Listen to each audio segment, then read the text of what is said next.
the Frostback Mountains sits Orzammar, largest and proudest of the two remaining Dwarven cities. Once the seat of an underground empire, Orzammar now stands alone, cut off from the world by the Darkspawn, still clinging to the memory of its former glory.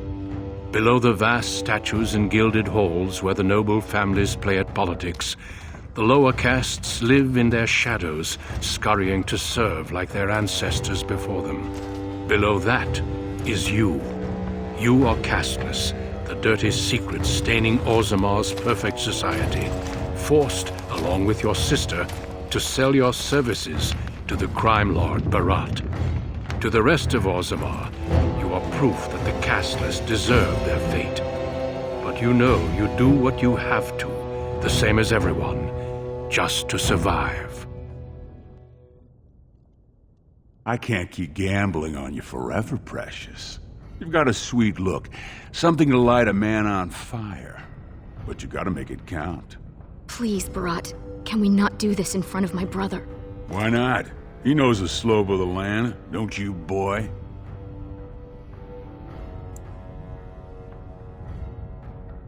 You told me a lot of things, not one of which meant more than a fart in the middens.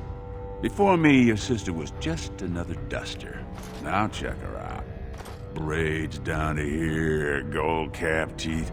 She can recite elf poetry and play the string harp. Every man's dream. All she's gotta do is find a lord, squeeze out some kid who looks like him, and we're all living the easy life in the Diamond Quarter. Please, don't get involved. You know that never goes well.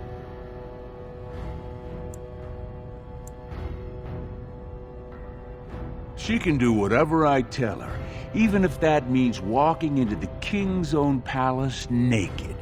You keep your head down and say aye to any job I decide is low enough for scum like you. In return, I put out coins so you can doll yourself up and get a belly full of some nobleman's brats.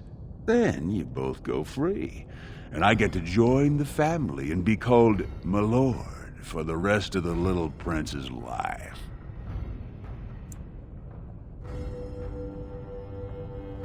That's what everyone likes.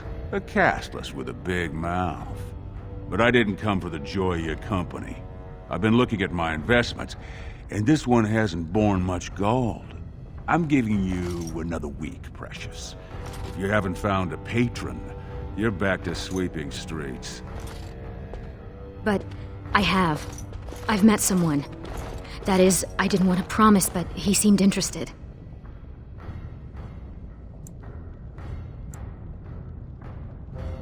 Everyone needs me. Because everyone has things they want, and my Carter, we're the ones who provide. Until you can do that, you're nothing but my errand boy. So shut up and do as you're told. Good guess. Your buddy Lesky's waiting outside. He knows what I'll need from you today. Don't even think about bungling this job. Your whole family's on loose sand with me right now. And I know you don't have anywhere else to turn. I'm sorry you had to see that.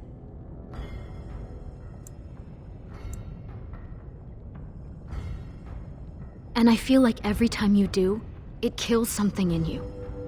You were such a loving child. I hate what this place made you into. That's why I didn't tell you. Barat's been warning me ever since two of his other girls found patrons at Lord Harrowmont's reception. They've been getting gifts already.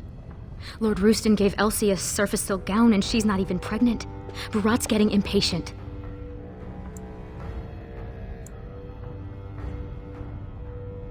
You know the other options. Cleaning middens, begging, going to the surface.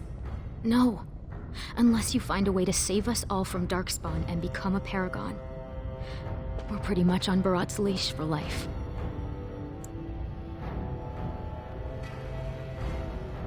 It's sheer folly. One more way the nobles protect their status. They say casteless soldiers are more danger to each other than to Darkspawn. That it's an insult to the smith to let us touch a fine-made weapon. Truly, they just don't wish to insult the warrior caste by showing that given the same opportunities, we could lead an army just as well.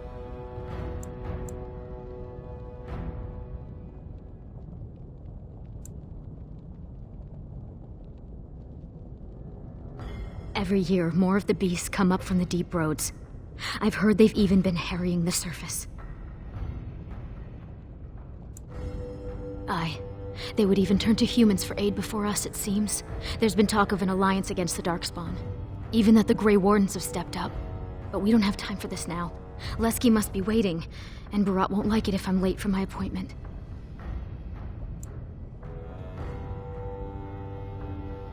Money gives him power. He's got family on the surface, which means he can smuggle up lyrium and smithcrafts, and bring down silks, wines, and furs. And he played it smart. When he started expanding, he made sure it was only the casteless he shook down for protection, so the guardsmen didn't care.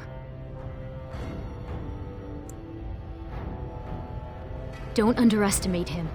Barat has thugs who'd kill their own mothers just to work for him. It wouldn't be the first time. Garelon the Blood-Risen was born casteless, you know, before he went to the surface. And he came back and won the throne. Many paragons have humble origins. All that matters is that the Assembly recognizes their achievements. And once they get that vote, they found their own house, and are as noble as if the ancestors themselves had made it so. Until I'm dead, little brother. But until then, we can only serve as Barat demands. And he won't like it if either of us is late. Stay out of trouble. I'll see you tonight.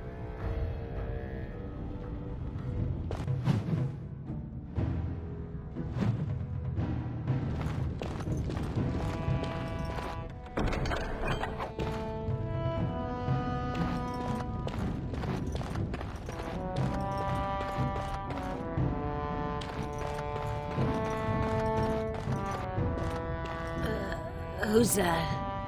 Why are you bothering me? Rika?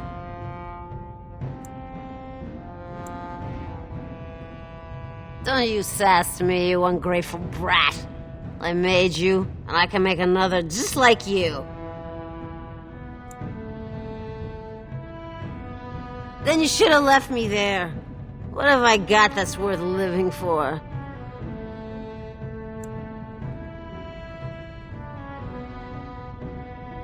Well, who asked you? I don't need your pity. I got everything I need.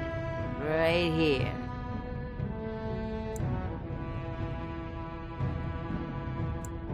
Oh, did I scare you now? Big tough man scared his mama's gonna yell? Don't you sit and tell me my life is over. I was crowned the paragon of beauty at my 18th name day. Before you were born, men would drop their tools and come running when they saw me. So take your pity and get out of my sight.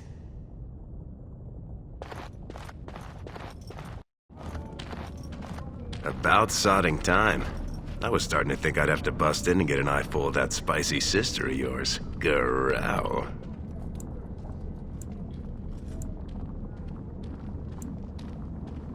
Oh, what can I say?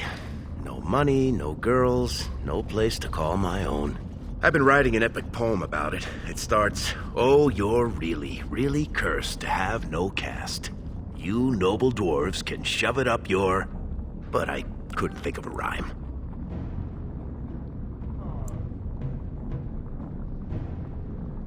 I'm not seeing Court Bard in your future either.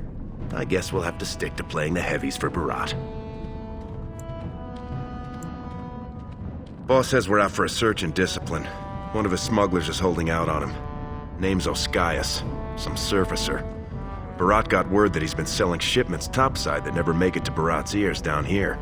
He wants us to find the rotter and see what goods he's holding back. You know, gold, lyrium, spices. Anything that Barat might cut someone's head off to get. All he told me is find him. Duster's got some family from the merchant caste. He's probably staying near their quarters.